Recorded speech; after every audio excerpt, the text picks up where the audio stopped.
नमस्कार, मैं मनीष स्वागत करता हूं आपको अपने इस यूट्यूब चैनल पे। दोस्तों, बिहार सरकार के पथ निर्माण विभाग ने एक डायरेक्शन दिया है अपने जो भी कर्मी जानकार हैं रोस्टर क्लियरेंस से रिलेटेड उनको कि या पदाधिकारी रोस्टर क्लियरेंस के लिए जो तारीख निर्धारित किया गया है वैकेंसी से रिलेटेड। यहाँ पे देखिएगा एक जो है वो मोहम्मद सिराजुद्दीन अंसारी जो सरकार के अपर सचिव हैं, उनके द्वारा सामान्य प्रशासन के द्वारा एक लेटर लिखा गया है। बिहार पदों एवं सेवाओं में रिक्तियों में आरक्षण, अनुसूचित जाति, अनुसूचित जनजाति वगैरह वगैरह के लिए रोस्टर क्लियरेंस संबंधित कार्यशाला का आयोजन किया जा रहा है पटना सचिवालय में।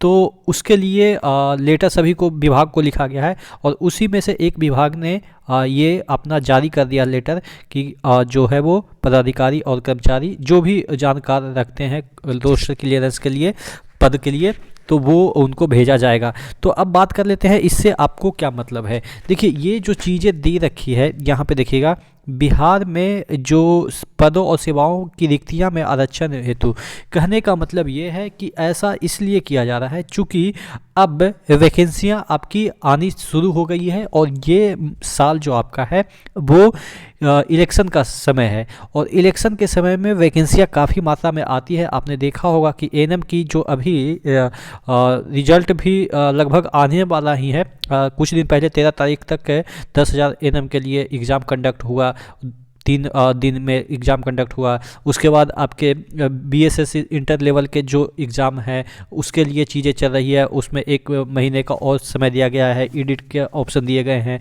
उसके बाद आपने देखा होगा कि जो एसआई के यानी कि दरोगा के जो है वो एग्ज़ाम अभी कंडक्ट हुए हैं, उसका रिजल्ट अवेटिंग है। उसके बाद जो CGL 4 की चर्चा हो रही है, 3rd की ज्वाइनिंग वगैरह वगैरह चल रही है।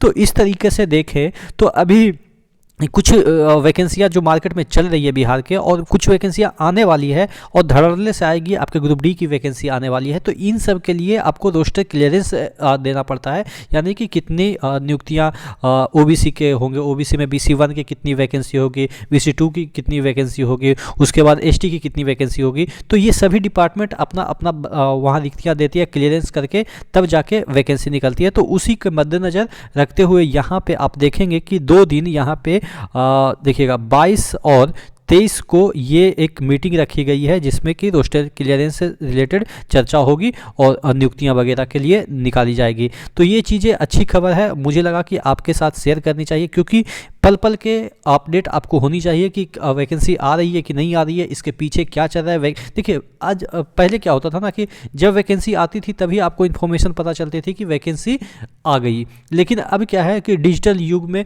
एक एक चीज़ का इन्फॉर्मेशन जैसे ही ऑफिस में कुछ हलचलें होती है आप तक चीज़ें पहुंच जाती है। वो ऐसा इसलिए होता है क्योंकि ये ऐसा नहीं है कि ये डिपार्टमेंट ने मुझे दिया है आपको बताने के लिए, ये आप भी जाके इसके वेबसाइट पे जाके देखेंगे, इसके वेबसाइट पे सामान्य प्रशासन के विभाग के वेबसाइट पे जाके देखेंगे तो ये लेटर आपको पढ़ा मिलेगा। तो ये आप भी कहीं से भी ढूंढ सकते हैं। तो कहने का मतलब ये है कि अब ट्रांसपेरेंसी आ गई है, डिजिटल युग है, वेबसाइट का युग है। पहले पेपर में आते थे, पेपर वाला जो लिखते थे वही आपको पढ़ने को मिलता था और पेपर में ये सब जॉब के बारे में इतना छोटा कॉलम में लिखते थे कि पता भी नहीं चलता था कि क्या क्या चल रहा है, और पेपर वाले जॉब को उतना तवज्जो भी नहीं देते थे पहले। अब चूंकि जॉब की तवज्जो इसलिए बढ़ गई है चूंकि बेरोजगारी का आलम है और आपको भी पता है कि नौकरी कितनी महत्वपूर्ण चीज़ हो गई है। तो इस वजह से अब कोई भी इन्फॉर्मेशन मेरे पास आती है तो मैं आपको कन्वे कर दूंगा। चैनल पे नए हैं तो सब्सक्राइब जरूर कर दीजिएगा क्योंकि यहाँ पे आपको बिहार से जितने भी रिलेटेड अपडेट आएगी, बिहार में वैकेंसी से रिलेटेड सभी आपको मिलती रहेगी। तो चैनल को जरूर सब्सक्राइब कर दीजिएगा। नेक्स्ट वीडियो मिलते हैं, तब तक के लिए जय हिंद।